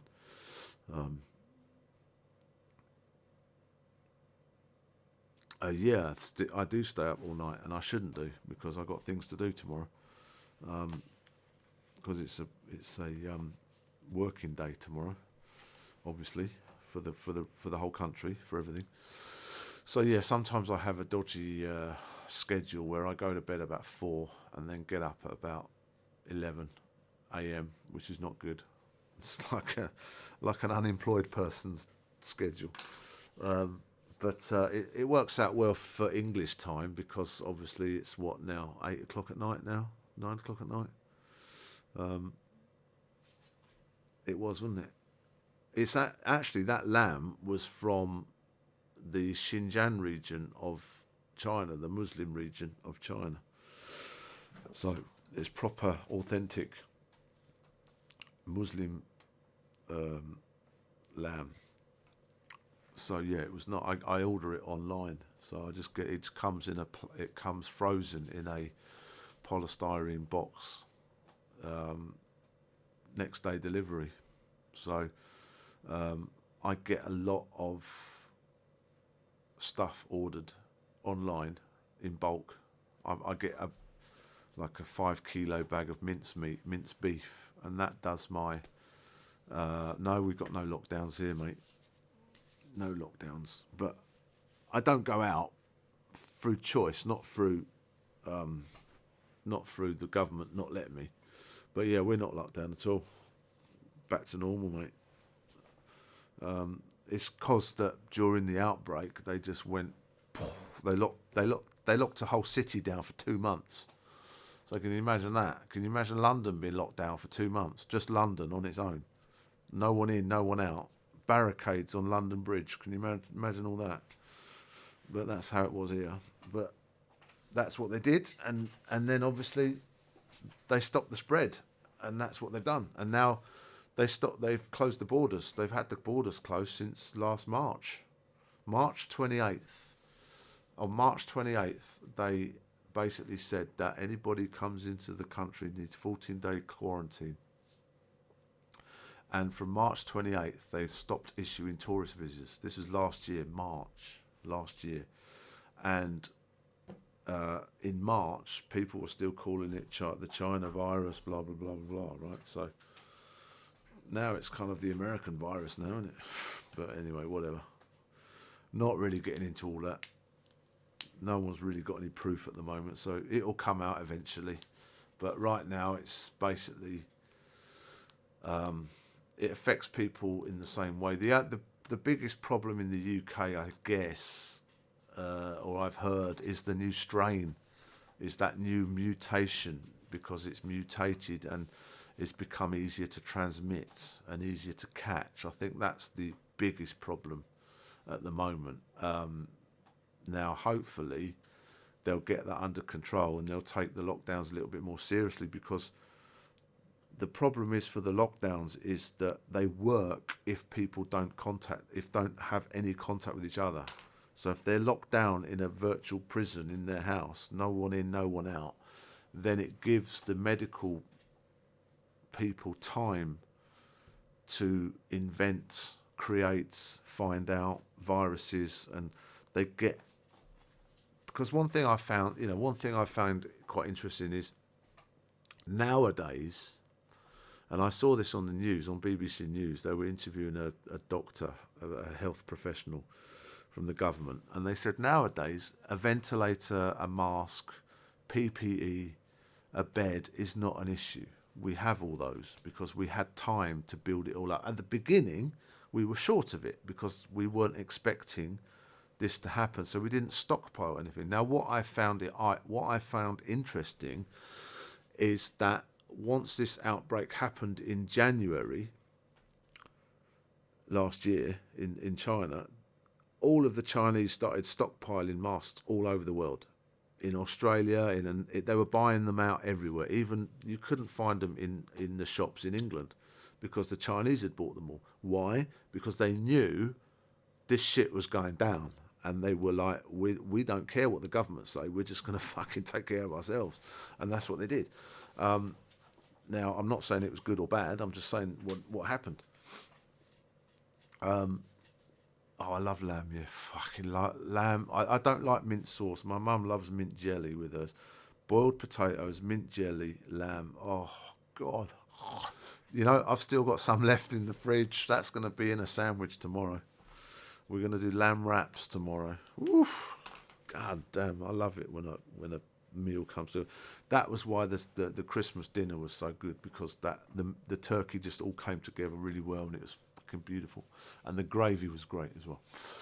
So that made it all. The only thing I didn't do, which I regret, is I didn't preheat the plates. And that's something that we should have done, because it would have kept everything a little bit more warmer. And yeah, doing a Christmas dinner without plate warmers and preheating plates, I think, is a recipe for a cold meal. But yeah, that's the thing. No, but I mean what happened here is they locked down, seriously locked down, and of course they started developing.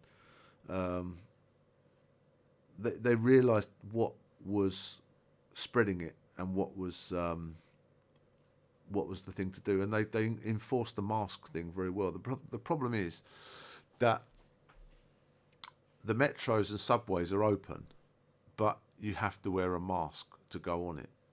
even now, even that there's not all the bars and clubs, nightclubs are open. Nobody's wearing masks inside. But if you want to ride the metro, you want to ride a bus, you want to go into a building, you want to go into a shopping mall, you have to have a mask on. And there's security at the door. If you don't wear a mask, you're not getting in. Simple. Now, maybe they could have done that in the UK. But the problem is with the UK, there's always going to be half of the people that say, well, it's not my thing. I don't listen to the government because I never voted for them. Ooh. So, you get a lot of that. No pigs in blankets and no bread sauce, which is... I could have bought pigs in blankets because there was a shop selling them. We have a few entrepreneurs that have started importing English food, and they make English food and sell it on a website kind of thing. But yeah, I'm not a fan of bread sauce actually, or actually I think I am, but I haven't had it for years. Yeah, bread sauce is something that I don't know how to make. Pigs in blankets. Instead of blanket, I basically got streaky bacon to put on top of the turkey, and then I put after the turkey was cooked, I put the streaky bacon in the gravy and made the gravy out of it. I ripped the wing tips off the bird and put that in the gravy. Put some thyme in there and then sieved it. And it came out really well actually. I had two. I had homemade gravy and bought gravy. I think the bought gravy also was very good. Roast potatoes was pretty easy. But yeah, we had Yorkshire puddings as well, but they were quite dry. No, you can't wear a face. That's the difference. You can't wear a face covering. You have to have a mask. You have to, medical mask. You can't use a scarf or a face covering or a hoodie or anything like that. You can't do that. It's just got to be a medical approved surgical mask. Or you can wear a homemade mask. I've seen people with black ones on, but they're they are basically, it's HEPA filter, isn't it? There was you can make masks out of vacuum cleaner bags because they're basically HEPA filters that block out 95% of the doodah, which is an N95 mask basically. But yeah, these masks are just surgical ones. I've got a box here. I bought a box here. So they are all blown out. Jesus Christ, look at that. Get my technical stuff sorted out. What's a girding? There we go. So yeah, these are the maskies.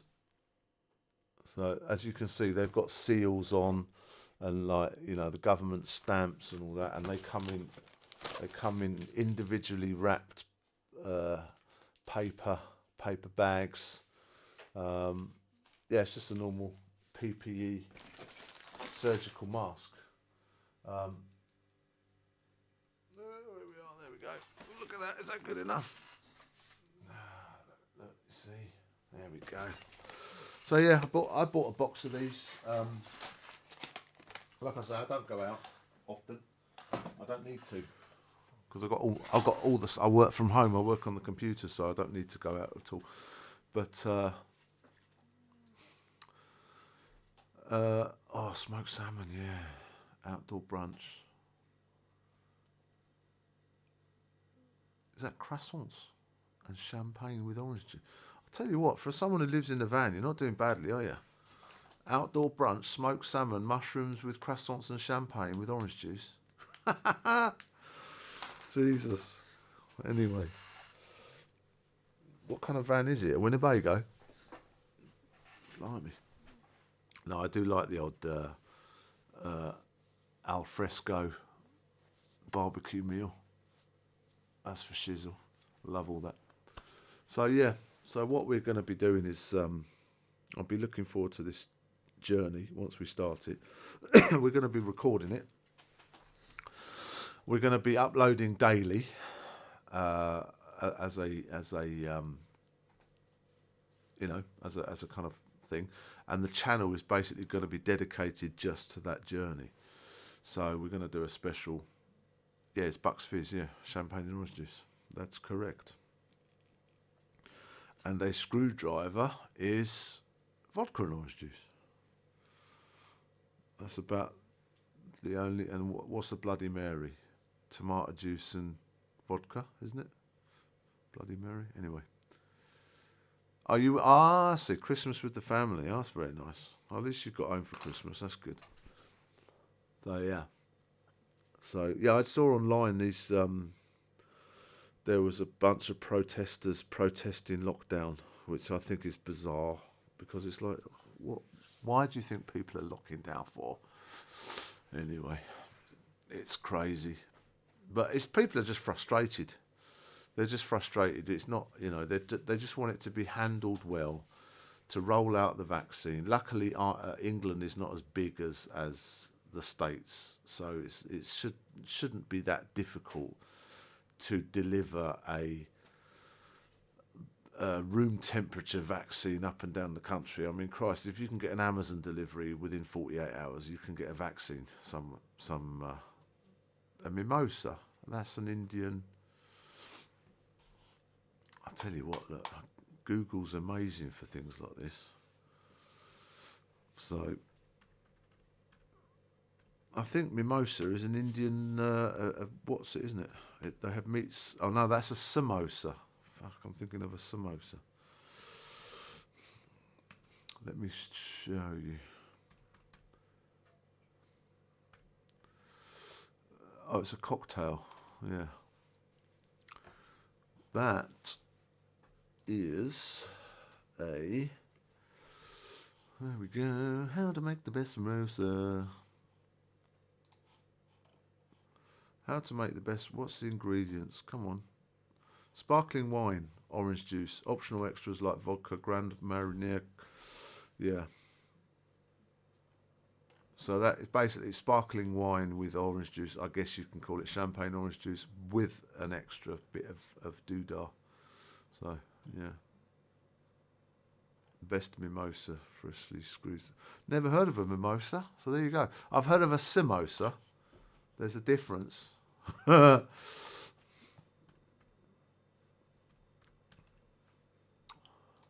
That is a simosa. So you don't get them mixed up. So, yeah, have a simosa with a mimosa. I have a mimosa with a side of samosa. Anyway. Them's the breaks. So what's the plan for the week? Are you off to work tomorrow? You doing some work? Got some projects planned? What's the diddly down low for Tim Timony this week? It's a shame you can't just answer back. You've got to type. You've got to write it down in a chat. But anyway, it's funny that everyone's going to watch this. Yeah, well, Bucks Fizz is apparently, according to this Google thing that I just typed in, Bucks Fizz is champagne and orange juice, but a mimosa is sparkling wine, orange juice with added vodka, possibly gin, possibly whiskey. So a mimosa is a bit more how's your father, apparently, according to Google. But yeah. Sorry, I'm delaying. I'm answering your questions delayed because they're coming up later than I'm answering them out of sync because of the delay. Anyway, whatever. I've been chatting for 2 hours. Can you believe that? Jesus Christ. What a gobshite. Gobby little gobshite. 2 hours. Anyway, what's Bitcoin doing these days? Tell you what. Oh, it's going through the floor. What a bastard. Now's the time to buy.